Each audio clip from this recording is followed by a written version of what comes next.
Hello and good day to everyone. Hola y buen día a todos. My name is Paul Rosen and I am the Executive Chairman of globalgo. I have been a full-time entrepreneur and an executive in the regulated cannabis industry since 2012, and I have been a cannabis enthusiast since 1978. globalgo provides sophisticated consulting services to the global cannabis and hemp industries in tandem with strategic allies across the globe.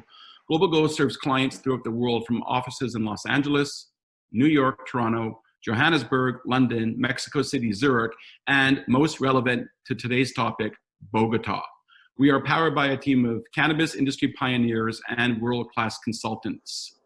globalgo helps leading cannabis companies, funds, as well as fortune companies contemplating their entry point into the regulated cannabis industry, assess and enter new markets, acquire assets, raise capital, launch new product lines, improve SOPs, apply for cannabis licenses, comply with regulations, implement technology and security systems, and diagnose and execute solutions to growth obstacles. As we look to the future of cannabis on the other side of prohibition, we're excited to support the industry and offer strategic, experience-based, best-in-class advisory. Now, today's webinar is free of charge, but we do kindly ask all attendees to consider making a donation of $100 or more if you wish, to the Last Prisoners Project, a well-known organization committed to bringing social and restorative justice to the cannabis industry. You can find a link to the Last Prisoner Project's website on today's webinar. The topic of today's webinar is Colombia, 4 years later, from legalization to international commerce. Now, while many emerging cannabis jurisdictions have talked a great deal about exploiting a cost of goods advantage to create an export-based business platform, Colombia has undoubtedly taken the lead.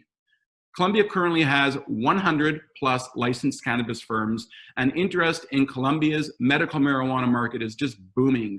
Additionally, Colombia's Congress is currently preparing a bill to legalize the production and consumption of marijuana for recreational purposes. There are many outstanding companies already operating at scale in Colombia. Prominent names include Avicanna, Clever Leaves, Cannadrop, Chiron, and Farmacilio. These are all businesses that have export baked into their long-term business plans, designed to exploit their cost of goods advantage in cultivating both hemp and cannabis. And together, they are beginning to pave the road of an international cannabis trade where products can cross sovereign borders. Some examples, after Canopy Growth pulled up their stakes of their own asset in Colombia, they entered into a regional supply agreement with Clever Leaves so they can continue to pursue their ambitions in the Latin market. Colombian-based Farmacilio announced recently a 3-year, 30,000 kilogram cannabis extract agreement for exports to the German market. Avicanna recently, to great notoriety, exported 100,000 hemp seeds from their facility in Colombia to Colorado. And Colombian-based Chiron recently announced a distribution deal in Spain for CBD-based cosmetics, as well as a distribution deal in Germany for medical cannabis imports and sales. And these are all just the tip of the spear. And you can be certain that the size and frequency of these export transactions will multiply exponentially in the years to follow as sensible cannabis reform spreads across sovereign borders to become a truly global phenomenon. Okay, our moderator for today's panel is Silvia Munoz Campos, Government Affairs Manager for the International Cannabis and Cannabinoids Institute. And our panelists include some of the most prominent stakeholders in the burgeoning Colombian cannabis industry, including Lucas Nosiglia, Chief Agriculture Officer of Avicanna, Kyle Detwiler, CEO of Clever Leaves, Juan David Rojas, CEO and co-founder of Cannadrop. And rounding out today's panel is globalgo's own Mario Pinzon, the CEO and founder of Siacomex and the head of globalgo's enterprise in Colombia.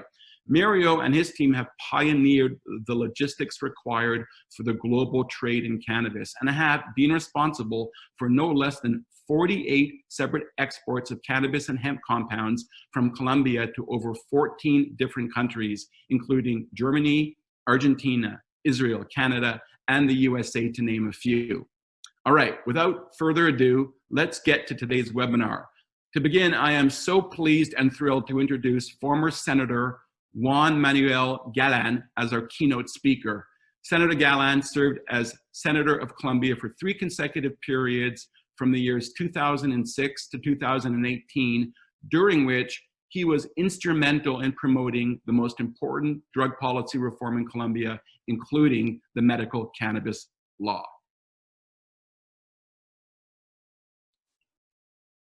Well, we welcome Juan Manuel Galan to our webinar. Let's just wait 1 second. Thank you, Paul, for the introduction. And thank you everyone for joining our webinar. It's really important for us to discuss Colombia, what it has been this past 4 years, and where we're going from there, how our international expectations are looking in the views of different businesses and different cannabinoids. And Juan Manuel's Galan opinion, it's important for this whole picture. So let's just... Silvia, I think we're having, we've had a little connectivity issues with the senator, so we're hopefully going to have him join us towards the end of the program. But I do want to introduce you. The moderator for today's panel is Silvia, the Government Affairs Manager for the International Cannabis and Cannabinoids Institute, and she can take it from here. Okay, thank you, Paul. And thank you everyone for joining our webinar. Yesterday, it was the 4th anniversary of the law 1987, which regulates cannabis for medicinal and scientific purposes. In 2016, Colombia joined dozens of countries that have a form of legislation of cannabis as an alternative for pharmaceuticals. The current Colombian legal framework allows the cultivation, extraction, manufacture, and finished products to export cannabis-based products through the Decree 613 of 2017. Colombia, as Paul mentioned, is focused in exportations, and it has entered to USA, Europe, the UK, among others. And so far, we have accomplished around 50 exportations, mostly focused on commercial purposes. As Colombia is a new player in such a highly regulated industry, we have faced different challenges that might have not allowed to reach the initial expectations of investors. However, we still remain leaders and opportunity are slowly appearing, but what we have learned about the business plans and the obstacle. So I would like to ask the panels, what are the biggest lessons learned from the initial years within the Colombian cannabis industry? Lucas and Kyle? Great. Lucas, do you want me to go first? Yes, go ahead, please. Okay, perfect. And hi, everyone. Hola. I'm Kyle Detwiler. I'm the CEO of Clever Leaves. Clever Leaves is one of the largest licensed producers in Latin America. But it also has operations in Portugal, some distribution assets in Germany, as well as a U.S. nutraceutical company in the United States. So just as background, in terms of, what I think the most important takeaways to Silvia's question are the two lessons that I've learned in Colombia in the last 4 years are first, that the business model works. But the second is that, we're still waiting for, the implementation of key pieces of regulation to kind of catch up. So let me kind of piece those two apart. So in terms of the business model, our cultivation costs are what people expected. They're below 5 cents a gram when the rest of the world is producing at, $1.50 plus. We have built capacity at $14 a square foot, whereas the Americans and the Canadians have built it at $200 a square foot. We've built a significant labor force. We have 400 employees in Colombia. We've been able to make social impact with that employment. 70% of our employees are women, and over half of those are single mothers. So beyond just kind of bringing tax revenue and other things, we've been able to find a way to benefit our communities. We've also been able to receive coveted things like INVIMA GMP certification, typically reserved for pharmaceutical companies. Clever Leaves is also literally days away from receiving, the first EU GMP certification for a cannabis company in Latin America. We've also been able to export products. We've gotten our products into Canada, into the United States with DEA importation permits. We've shipped to Germany, we've shipped to the UK, we've shipped to Israel, we've shipped to Poland, we've shipped to Australia. So, it's beginning to work, but everything that we've done so far has probably just been at prototype scale. And I think that leads to the second part of the question, which is, I think the implementation of regulation is taking a little bit longer. And I think that's probably because Colombia is trying to do everything right. They're trying to follow the UN protocols, and therefore, when it gets very complicated, quotas are difficult to get. They are country specific, they could be strain specific, they could be product specific at certain times. Some of those need to get approved by INVIMA, some of them that do not. Nobody really began to think at the beginning, do you need quotas for non-psychoactive product that suddenly turn into psychoactive product once you extract them? That was sort of a, hey, gotcha moment for the whole industry. So I think, we're working through it. It's unfortunate we haven't been able to send out the volumes that we all like, but I think everyone in the government and at the licensed producers really knows where those pain points are right now, and we'll get through them. It might take us another 3 to 6 months to kind of clear the last major bottlenecks, but I'd say Colombia is really the sleeping giant that is about to get awoken.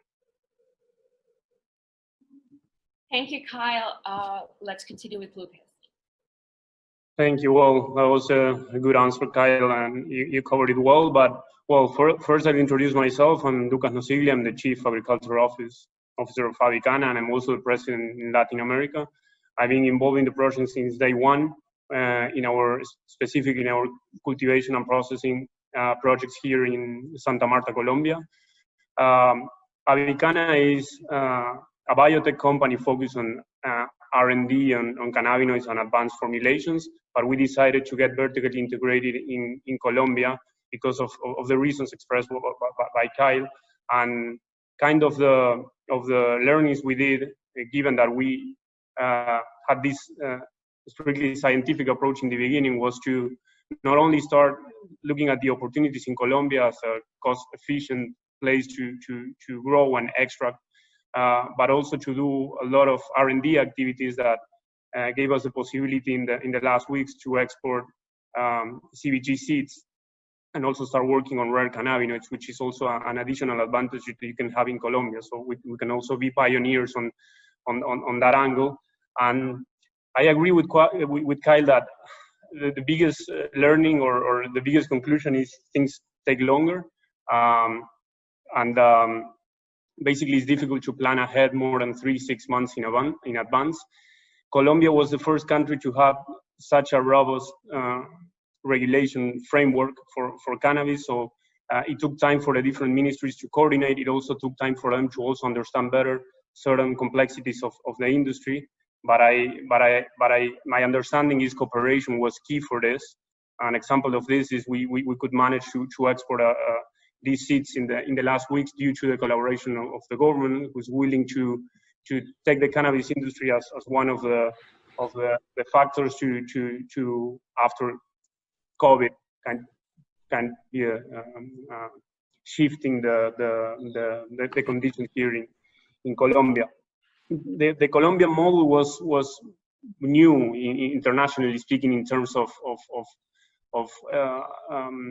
the approach, from seed to shelf. So that took longer, but I think at this point now we are in a position where all of these companies we were able to export extract, isolates, seed, final products, and I think that's a great opportunity moving forward for Colombia to be not only a pioneer in the Latin American region, but in the world, because you basically have trackability of everything you do. Every time you want to export something that you're doing, you have your genetics characterized, your extracts characterized, and I think that brings an amazing opportunity. So yeah, in conclusion, the learning is things took longer, but that helped to have a very robust system that moving forward will position Colombia as a leader in this industry. That's my view. Thank you, Lucas. And for sure, what Colombia, the private sector, has accomplished has been remarkable. And we still need new legal enhancements to be able to be 100% compliance and to the goals that we want to achieve as a market. So this brings me to my next question about as well national market, and is what legislative amendments, if any, are needed to promote a national market? Juan and Mario. Well, thank you very much. First, let me introduce myself. I'm Juan Rojas. I'm the CEO of and co-founder of Cannadrop. We are in Cundinamarca, in the region of Ubaté, and it's been a long time since we are expecting for the market to be in the moment that it is right now.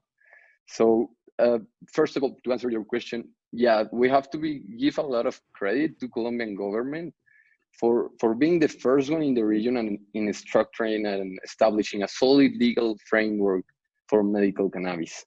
But with that being said, perhaps there are some points where we could do some improvements, especially we have in mind that other countries are using our legal framework and our experience to build their own. So we have to be really careful with that.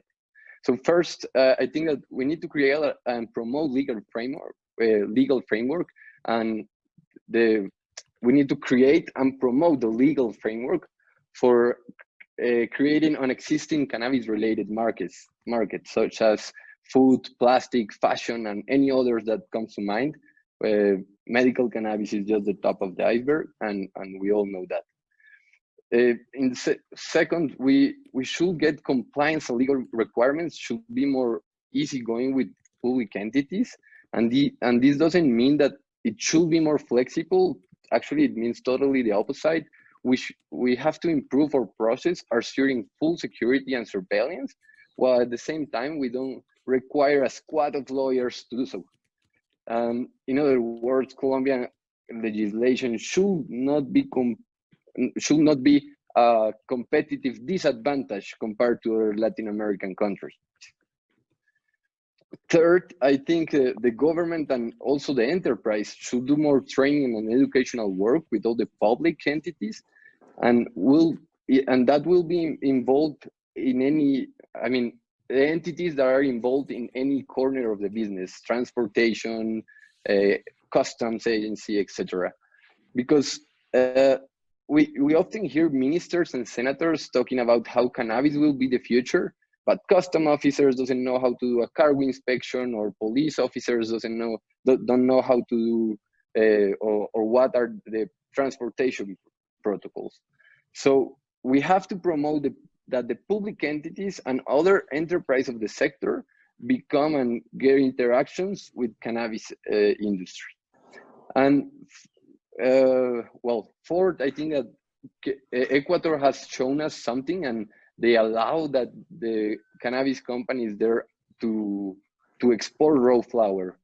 So actually, that will be a disadvantage in case that we don't correct that, because as Ecuador did it could be done also by Peru or Brazil or Mexico, and in that case, Colombia will not be in a very good position. But if I want to give a big conclusion of what we truly need in the legal system or in any changes or improvements, will be that perhaps we need to create a centralized cannabis affair office in Colombia, because what Colombian legislation truly needs, it's speed and faster dynamics in every process they are handling. Okay, so since we had to modify the structure of our webinar, I think this question is perfect for the former Senator Galan to jump in. So I don't think the former senator needs any presentation, but I would let him decide that. If you want to introduce, and please, connect your ideas with the necessary legislative initiatives that we need in order to strengthen the national market, I think it would fit perfect in the order of a webinar. Yes, hello to everybody, and I apologize for being late. I had some trouble connecting with the internet, but all those problems were resolved, and I'm very happy to be here and very honored to be here and being able to comment about the regulation that we created 4 years ago. We're just commemorating 4 years of the law that we presented to Congress in order to regulate the use of medical cannabis in Colombia. And this was also the purpose of putting forward this legislation, was also to open up a debate of a new drug policy, not only in Colombia, but in the region and in the world. About the question of the legislative reforms that we could put forward now that we have a 4-year experience, I think for the emphasis on the local market, we need to unify from the government perspective the institution that is going to approve, license.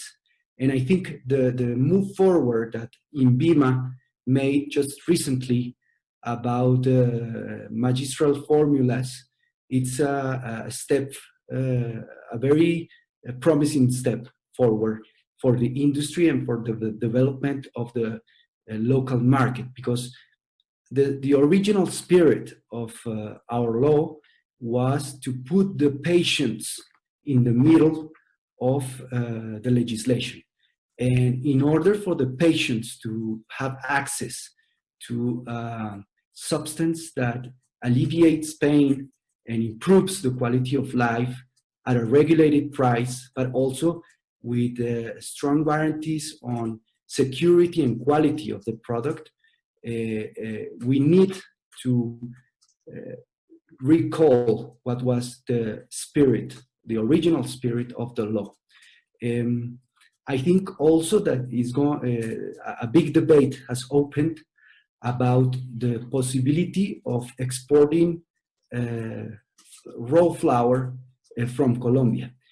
I will say that deliberately we intended to prohibit the export of raw flower, simply because one of the karmas of Colombian exports is that we always exported raw materials, commodities, but we never emphasize on the added value, on the transfer of technology, on the innovation side. And I think many companies in Colombia have invested a lot of money on good manufacturing procedures, good manufacturing practices, the quality route that many companies have established. It's a model that we cannot abandon now. And I think if we allow the export of raw flower, maybe in the immediate term, that would represent for many companies some oxygen in the middle of this pandemic. But in the middle run, that would sacrifice a model that we put in place that I think is a winning model. Even if we took longer to build our industry, in the long run, Colombia will have an advantage among countries that have privileged low cost, low quality production. I think the model that we put in place is the right model, because this is a run, not this is a competition, not to be the fastest, but to be the longest and the farthest that we can go. And I think to develop also the industrial uses of the cannabis is going to be also a huge opportunity for Colombia.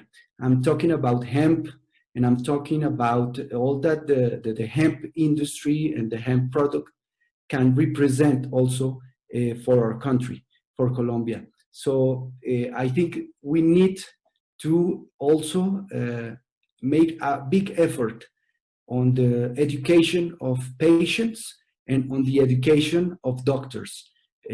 Build a trust and relationship with the medical societies, with the different specialties, in order to show them the evidence of the cannabis being useful to treat as a complementary treatment for many diseases that patients with Alzheimer's, with Parkinson's, with cancer, with many diseases need to improve their quality of life. But the track and trace instrument also, along with the MIC, the mechanism for control of the cannabis industry in Colombia, is going to be also a huge improvement in order to for all stakeholders to be connected in real time and avoid unnecessary steps and unnecessary bureaucratic steps in order to speed up the possibility that the industry could also develop the internal market. That's my comment about the internal market and how can we enhance and potentialize the internal market in Colombia. Thank you, Senator Galan, for your answer. And taking your responses, there's a lot of debate in the nature of cannabis and what products are being legislated in the current legislation of Colombia.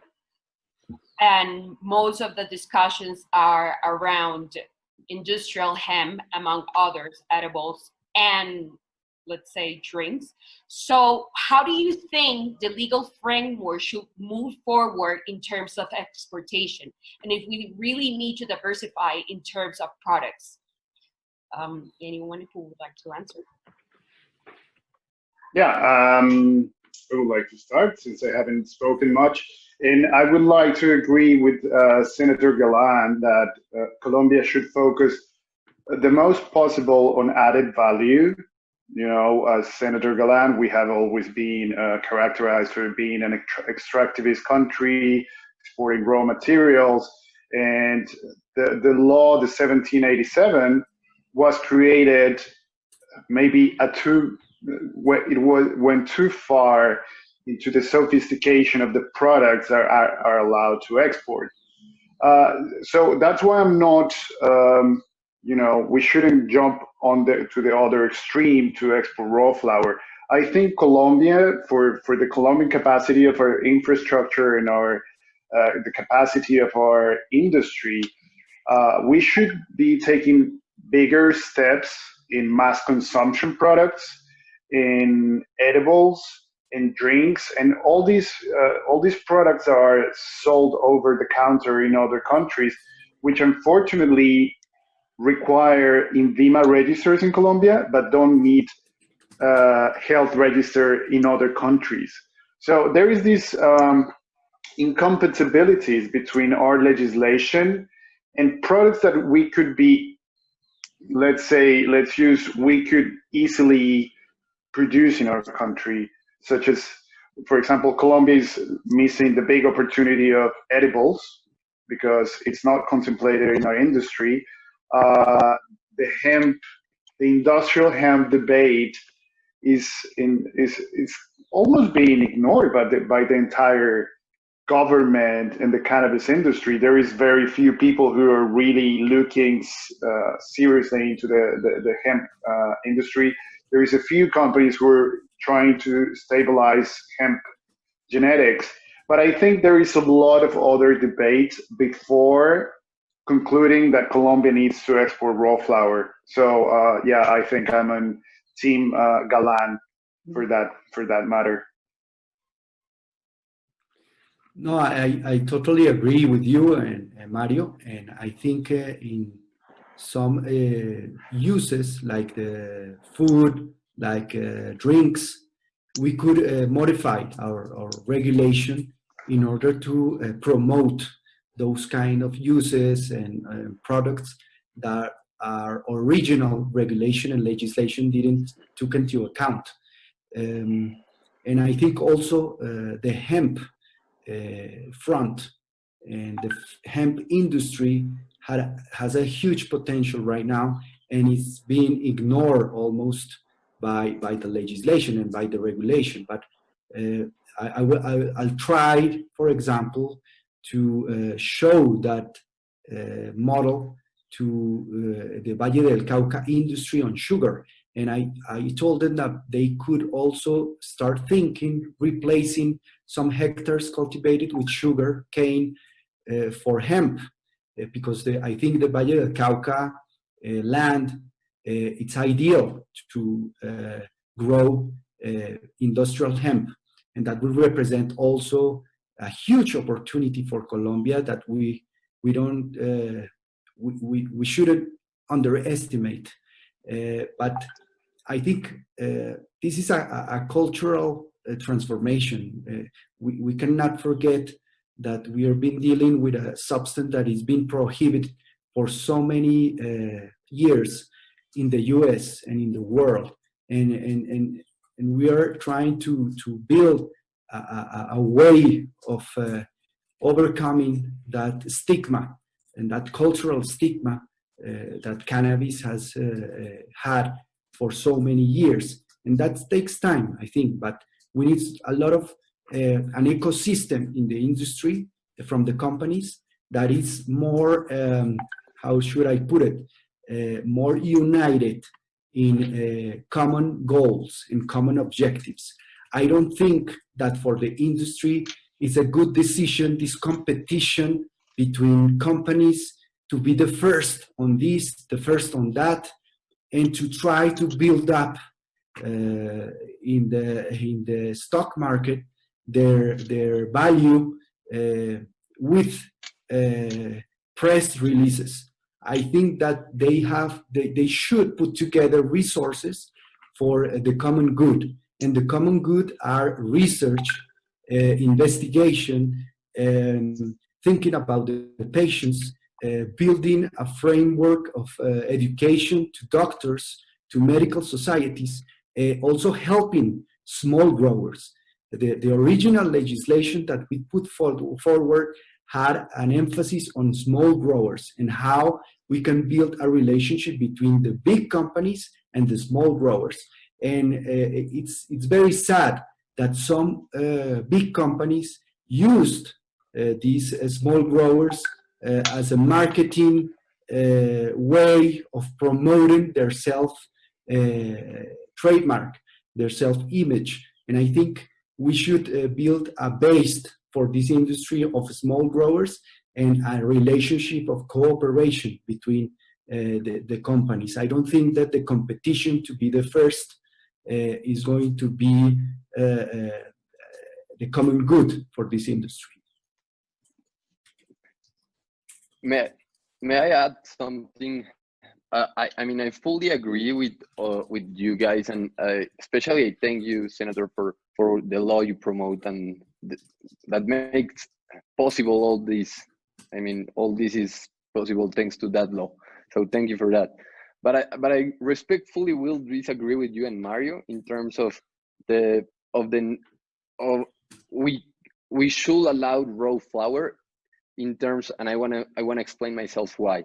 First of all, most of the companies, and I will dare to say not even as 5% of them, has the means or the money or the investment capacity in order to build a lab and certify a lab. And if we see the labs that have been built, there are only a few that are very good examples, such as Clever Leaps of Avicanna, but there are not a lot of good labs in Colombia that will allow to other producers to use. So if we are not going to allow raw flower, the export of raw flower, we should be thinking about how we are going to help these other companies that are most of them who doesn't have the capacity, that doesn't have the financial muscle to invest, and often they are just cannabis enthusiasts that doesn't not have the background in finance and in general management to do such a big company. So if we are not going to help them in terms of giving them the opportunity, because I agree with you that we have been a extractivistic culture in the past, but right now I feel like we should not deny the possibility, but just open the possibility for those who wants to or that doesn't have the means to. Because right now there are a lot of distressed companies, and I think I think myself and such as the other panelists here, we are such a lucky person, because not everyone that dream about a cannabis company will be able to build the lab and do all the projects that they have in mind. Thank you, Juan. Is there continuing the debate of raw flower? Is Lucas or Kyle would like to give your opinion regarding this subject? Yeah, I can complement Kyle if you want. I like the expression that Senator Galan used in terms of the export of raw flour can represent a solution in the short to midterm, but I also agree with him that the focus shouldn't be there.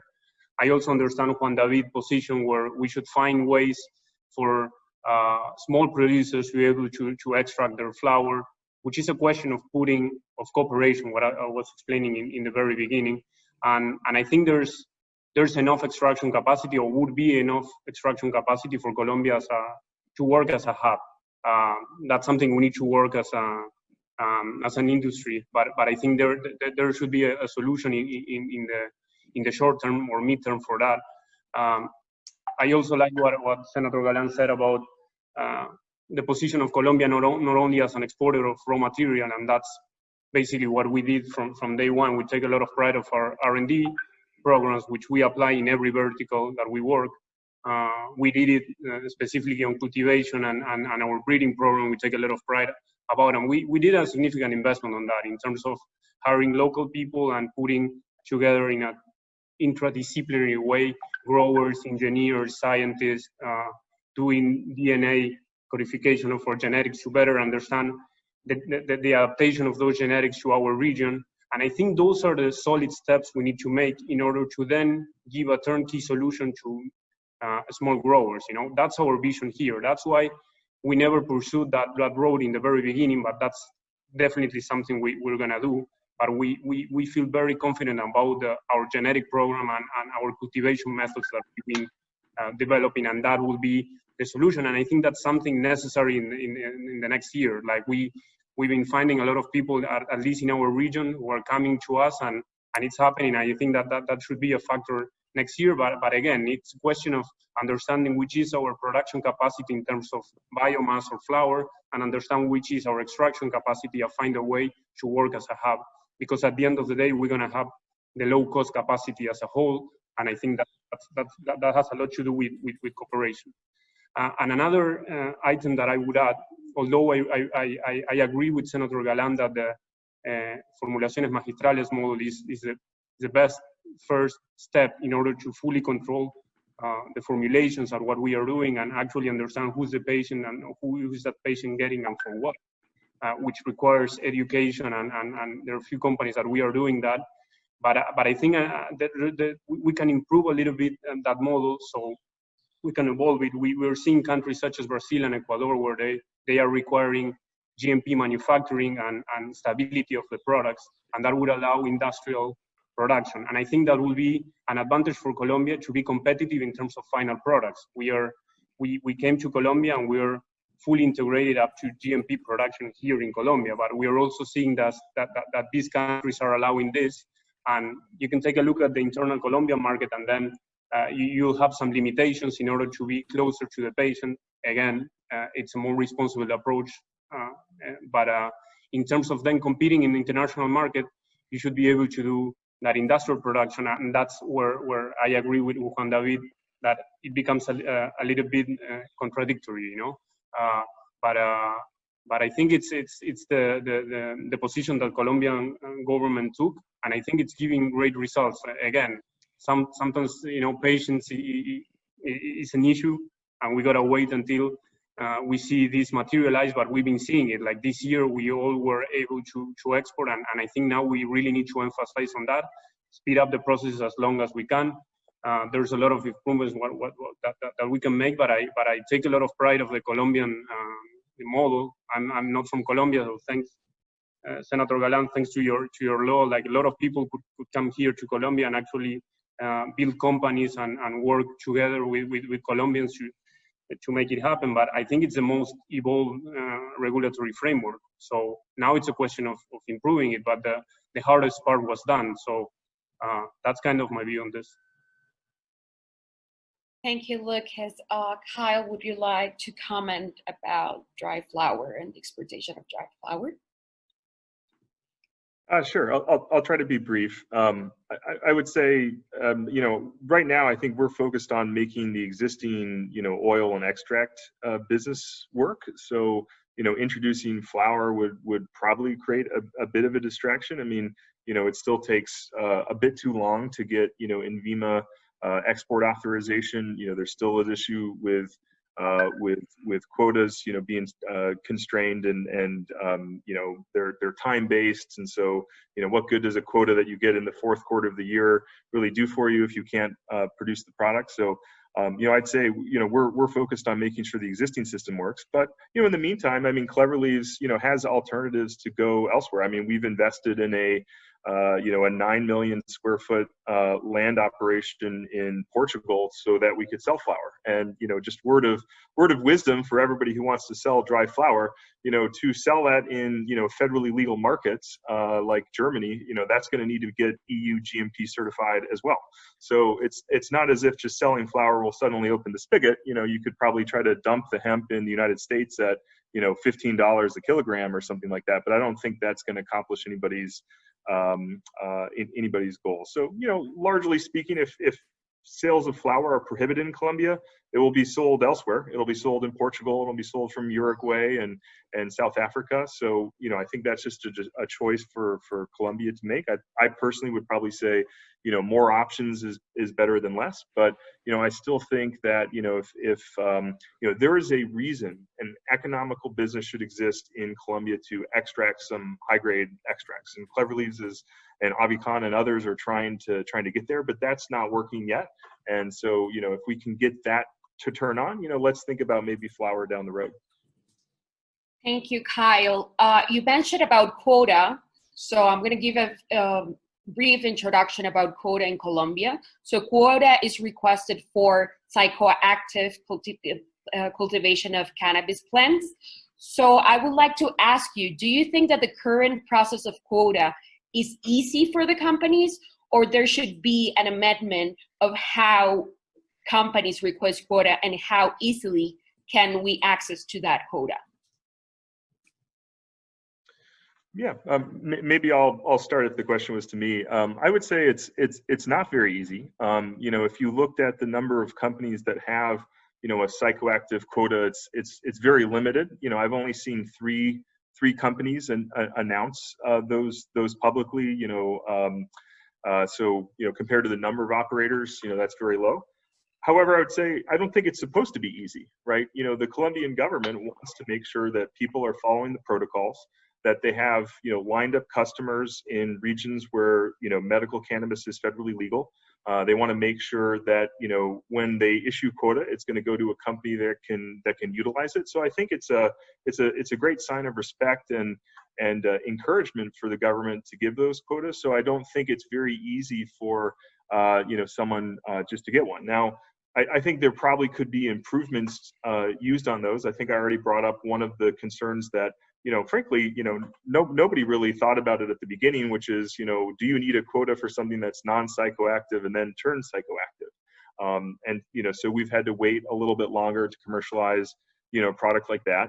I think, I would prefer that the quotas be, not time limited. This is a very, very difficult business. So if you get a quota in the fourth quarter of a year and you're going to lose it in a couple months, I mean, we don't even have time to plan it in time. Much less arrange a customer to buy it. And I think what we've heard in the last 3 to 6 months, even had the air flights not been suspended in Colombia to get it out to Australia and to Europe, I think a lot of our potential customers, were frustrated by the quota process. I'll give you a great example. Australia, for example, has its national quota system, but it's not like they go back every couple of weeks to try to enlarge the quota like a country like Germany does. Germany is very active about increasing their quota. And so now we're stuck in a situation where we want to ship certain products to Australia, but the customer will use up the remaining Australian national quota and the government is in a position to increase it. So, here's, good things intended with bad consequences. Even though, Australia is a federally legal market, and even though we have quota within Colombia, that kind of quota isn't being reciprocated in a target country, and therefore it's going to put Colombia at a disadvantage. I don't know what the answer is. I'm just highlighting some of the issues that we're facing, and hopefully we can come up with some good solutions with better coordination with the INCB and other partner countries. Thank you, Kyle. Lucas, what is your opinion about the current quota process and what you have experienced with Avicanna? Well, I'll try to be short this time. I think Kyle covered it pretty well. I think quotas are required. That is coherent with the model that Colombia is promoting. I think there's going to be a separate discussion when it comes to industrial hemp and all of that, but I think this is the right approach. But I through my experience, basically we have the same challenges as Kyle was mentioning. Although we have a short cycle here and we are able to produce maybe in 4 months, that could put Colombia in a position where you can easily produce by orders. It's been challenging in terms of finding the purchase orders, and the whole process it can be simplified and definitely can be improved. But again, this year we've been showing the first companies getting these quotas. We're currently in the same process. And it takes time for 1 or 2 iterations until we understand which is the best way to do it. I think I feel like the government is open to these new solutions. I've been experiencing this specifically with our seed export process, where they really wanna help. But at the end of the day, to be able to help and propose solutions, you also need to understand how the process would work. I think. I agree with Kyle that if you're producing non-psychoactive flower, it became confusing. That was something that eventually has to be readdressed.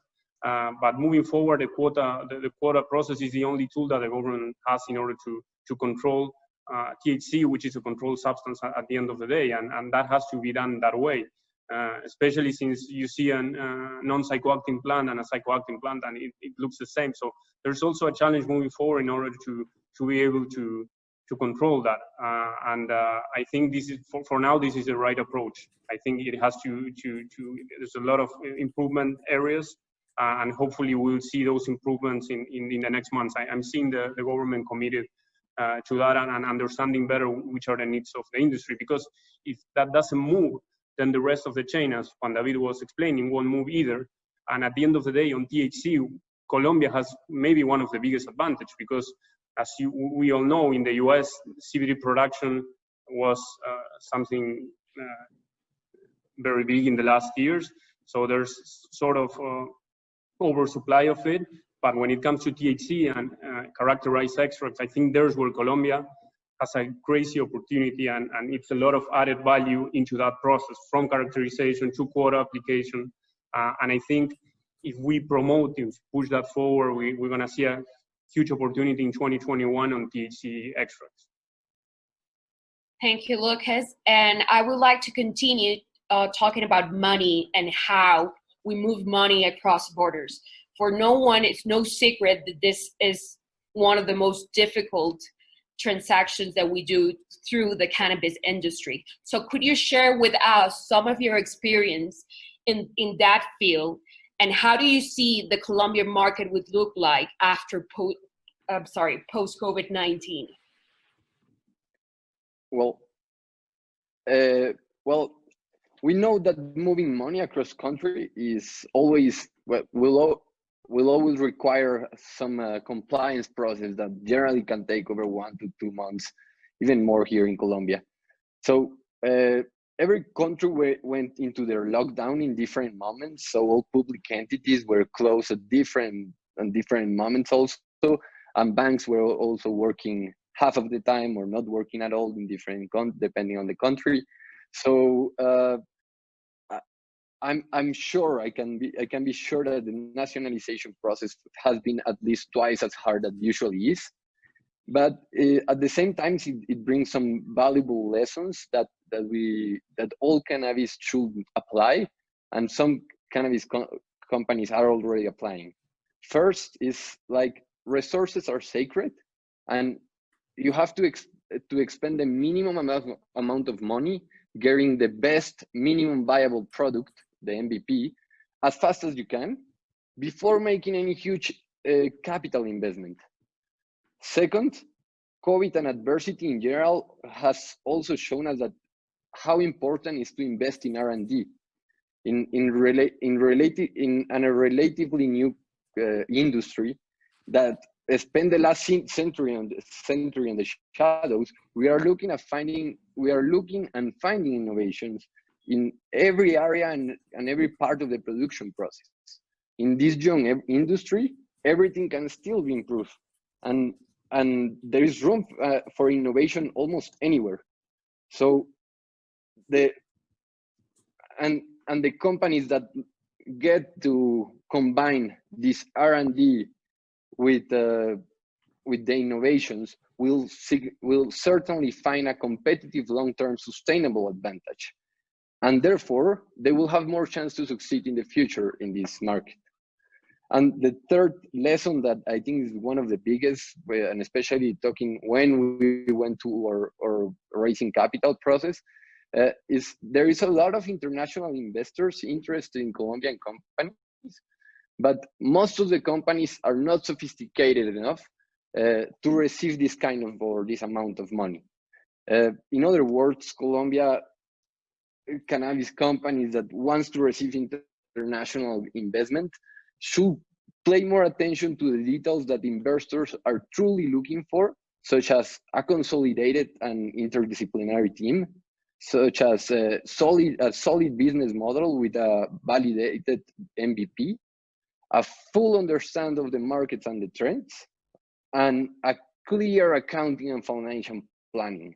Those are the key aspects where most of the companies that have been looking for money or for investment outside, they have been failing on those, and sadly, that the result is that most of the company currently, as I was saying before, doesn't have the means yet to get the machine working, to start the enterprise, to start generating income. So that's why I was thinking, like, we are in a privileged position because we raise capital, we have the means to do all our dreams, all in this panel, we all do. But not every country has, not every company has the same luck. Thank you, Juan. Continuing with the debate, does anyone would like to share their experience in this particular transaction? Sure. Well, yeah, with respect to, COVID-19 and the impact on capital raising, I mean, let's call a spade a spade. I mean, it could destroy most of the Colombian industry. It could destroy most of the cannabis industry. I think it's even before COVID, there was an anti-growth movement going around the world, where companies like WeWork and Airbnb and Uber were under pressure for growing, but not generating, cash flow. And so I think, it was sort of a double whammy for cannabis. And I think, non-cash flowing Colombian cannabis companies probably fell to the bottom of everybody's list of what to invest in, unfortunately. So, what to do about that? We can cry about it, or I think we can try to take advantage of it. And I think that's the direction that, I've seen, strong companies move in. I don't think if it were for the focus on cash generation and return on investment capital, I don't think Canopy would have done the transaction that they did with Clever Leaves, where they decided to outsource their production. I think it created a bit of rationality in the industry. Not every company deserves, 10 million square feet of production, a huge extraction facility, 700 people workforces, distribution assets around the world, right? That's rare. And it takes a lot of money to do that. So I think, we found in the last couple of months, the psychology of our customers, as well as everybody else in Colombia, is beginning to change. We talk a lot more with Avicanna about, hey, what can we do to partner together? You have, this part of the genetics profile, you have a CBG strain, we have, this extraction, expertise, can we combine that in some way and do something more powerful, right? Those conversations were a lot harder a year ago, but today, they're happening almost every day. At the same time, I think companies need to find solutions. I think it will be very, very difficult for private companies to raise the type of capital that will be required to succeed in this industry. I mean, Clever Leaves has raised $120 million of capital, and we're not cash flow positive yet. We're getting closer, but we've had to think about things and also been able to attract the interest of a special purpose acquisition company. So Clever Leaves will become a NASDAQ listed company. I think that wouldn't be possible if we were an American cannabis company, because that violates federal law. But because the Colombian industry is a federally sanctioned system, I think we're able to do that. And so I think you'll see a couple other companies try to figure out how they can access large reserves of capital. But I think making it as a private company will be very hard for the next 6 to 12 months. I would like to jump in just for a little thing, maybe to take off a little bit of pressure out of the Colombian cannapreneur shoulders. It's been said that Colombian industry hasn't really met all these expectations and the numbers that were done in the business plan some years ago. But I think what the Colombian industry is needing more than reforms inside Colombia or a bigger exportation capability, is for the international demand to take shape, right? Because from a perspective, what Colombia did was that we jumped in head first very quickly, way too quickly, before the global demand, before there was even a global demand. The world still has to work on prices. We don't have prices. There are big black markets going around in Europe, going around in the United States. So I think the loss of value of the entire cannabis industry around the world in Colombia is not only due to Colombian elements, but also the slow pace of the global demand to take shape. So as far as European, American, Brazilian, Mexican, and other markets start having a serious demand, Colombian cannabis companies will gain value again. And I think that we as an industry, if we can have like these teamwork efforts, to help us navigate these waters until we see big markets such as, Brazil, India, Europe, and maybe federal legalization in the United States, the value of Colombian companies will rise up again. So we are as much as we are depending on internal elements, we also need to see how the international demand will consolidate, and I think that will happen in the next 2 to 3 years. So it goes hand in hand. That was it. Thank you, Maria. And unfortunately, our time is getting close to an end. I would like to thank everyone that joined this webinar, and thank you all the panelists for giving your different opinions. I will give it now to Paul to give the last words of the webinar. And I hope it gave you, to everyone that is watching this webinar, an insight of the 4 years of legislation and what the cannabis businesses in the region has experienced. Thank you. And Paul, let's go back to you.